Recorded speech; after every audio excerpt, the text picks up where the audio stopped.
It was a pandemic of influenza that struck in the early months of 1918.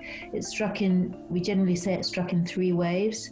So there was a first kind of mild wave in the Northern Hemisphere spring of 1918, which receded in the summer or late spring. Kind of all the dates depend on where you were in the world. And then there was a second wave which erupted in the latter part of August. And receded towards the end of that year. And then there was a third wave, which was sort of intermediate in severity between the other 2, which emerged in the early months of 1919.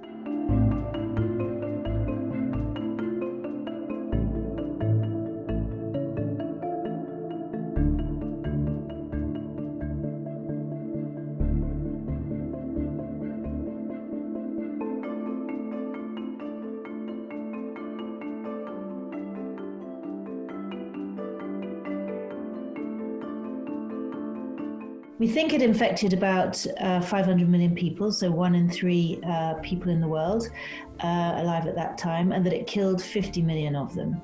Those are the current estimates we work with, and the death toll could have been even higher because there was a big problem with underreporting at the time. They didn't have a reliable diagnostic test.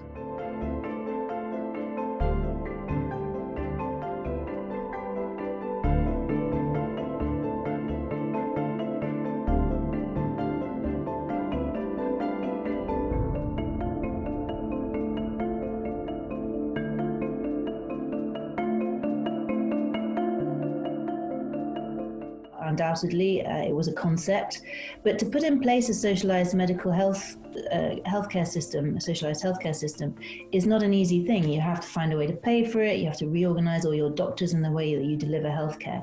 And so no country had really got around to it yet. And I think that the pandemic is what gave the stimulus to do that, because there was a realization that a pandemic was a global health crisis that you had to treat at the population level. You couldn't treat individuals, and you couldn't blame. There was no point in blaming individuals for catching an illness or treating them in isolation.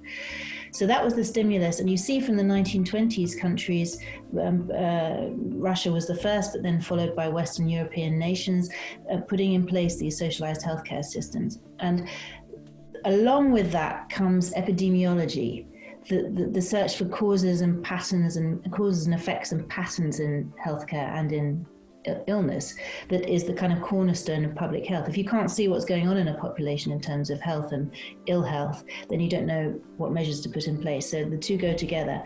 And so as a result of that, what happens is that the baseline health of populations starts to become much more transparent, much more visible.